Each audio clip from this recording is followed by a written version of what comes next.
Graça e paz, Deus abençoe sua vida, sua casa e sua família. Eu sou o pastor Nil Almeida e quero abençoar você com esta palavra. 1 João 1:9 que diz: se confessarmos os nossos pecados, Ele é fiel e justo para perdoar os nossos pecados e nos purificar de toda a injustiça. Amados, a primeira carta de João foi escrita com o propósito de combater heresias que negavam, primeiro, o pecado, segundo, a encarnação de Cristo. Então, alguns falsos mestres diziam que o corpo era mau, mas o espírito era puro. E, portanto, o pecado não tinha importância. Então João ele responde de uma forma firme e veemente. Se dissermos que não temos pecados, enganamo-nos a nós mesmos. Ou seja, logo em seguida ele revela que o caminho para a restauração é a confissão. Provérbios 28:3 diz: aquele que esconde as suas transgressões nunca prosperará, mas os que confessam e deixam alcançará misericórdia. Então, algumas chaves são importantes para nós. Vamos lá entender. Se confessarmos, aqui significa o mesmo que Deus diz, ou seja, reconhecer com sinceridade e concordar com o juízo divino a respeito do pecado. Então, aquilo que Deus diz que é pecado, continua sendo pecado em qualquer lugar do mundo. Então, confessar não é apenas admitir o erro, mas é ver o pecado como Deus vê, como uma transgressão. Segunda chave, ele é fiel e justo. Fiel, querido, porque Deus cumpre a sua promessa de perdoar. Ou seja, e por que ele é justo?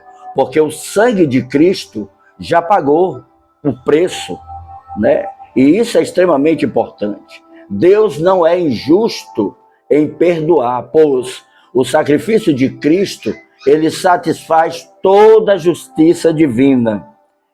E por último, para perdoar e purificar. O perdão, irmãos, apaga a culpa. A purificação remove a mancha, mas a restauração, ele nos leva à comunhão. E isso é maravilhoso, por quê? Porque é um processo duplo. Deus limpa o passado, no entanto, ele renova o presente. É um entendimento maior. O perdão, queridos, não é um sentimento. É um ato judicial de um Deus fiel e justo que aceita uma confissão sincera, verdadeira e restaura, aleluia, o pecador arrependido. Alguns pontos são extremamente relevantes quando nós aplicamos em nossas vidas. O primeiro, a confissão é a estrada para a libertação. Queridos, ninguém pode ser liberto daquilo que insiste em esconder. Não tem como. A confissão sincera, ela rompe, ela quebra o ciclo da culpa e abre caminho para uma cura espiritual. Aquele que encobre as suas transgressões, como eu falei, lá em Provérbios 28:13, Salomão diz, nunca vai prosperar. Por quê? Porque esconde, oculta. Mas aqueles que confessam e deixam e abandonam e muda de vida, de história, esse alcança a misericórdia. Isso é poderoso. Segundo, Deus é fiel mesmo quando nós falhamos. O perdão, irmãos, não depende do merecimento humano. Por quê? Porque é algo ligado ao caráter e à fidelidade divina. Mesmo quando o homem ele se torna infiel, Deus permanece fiel àquilo que ele tem como compromisso na sua palavra, aquilo que ele declarou como princípio. E isso nos ensina que a graça não é uma desculpa para o pecado, mas é um chamado à transformação. Aleluia. 3. O perdão restaura a comunhão quebrada. O pecado, querido, não destrói apenas a consciência. Ele rompe, ele quebra o relacionamento com Deus, e isso é terrível. Mas o perdão restaura essa conexão, essa ligação. Quando o crente confessa, ele não apenas é perdoado, ele volta a andar na luz. Você vê que 1 João, o mesmo livro, capítulo 1:7, ele diz, se andarmos na luz como ele na luz está, temos comunhão uns com os outros. Louvado seja Deus. E quarto, o perdão é o poder que cura a alma. Muitos vivem presos às culpas. Querido, todo dia eu lido com pessoas com sentimento de culpa, estrutura de culpa. E isso é terrível. Por quê? Porque lhes falta o entendimento que o sangue de Jesus, que o sacrifício de Jesus foi único e suficiente, aleluia, para perdoar pecado daquele que confessa de forma sincera e consciente.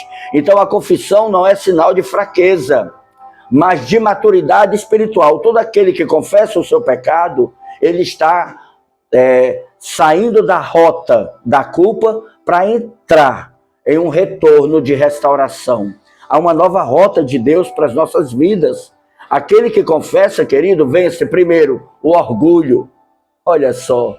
Segundo, abre espaço para a graça de Deus agir, e isso é poderoso. E um exemplo maravilhoso disso, querido, é Davi.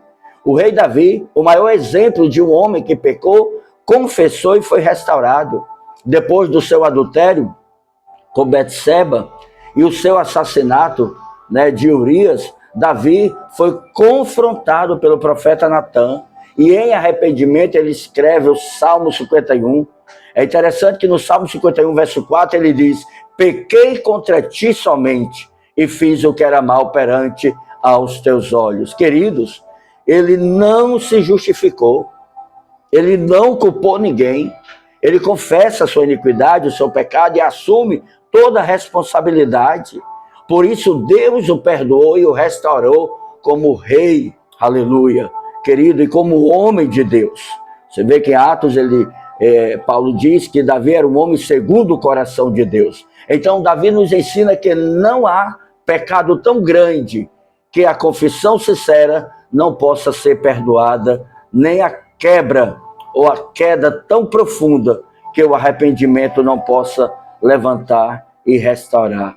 Louvado seja o nome do Senhor. Queridos, a confissão é a chave que destranca a prisão da culpa e abre o caminho para o altar da graça. Pai, em nome de Jesus, eu abençoo a vida desse homem, desta mulher.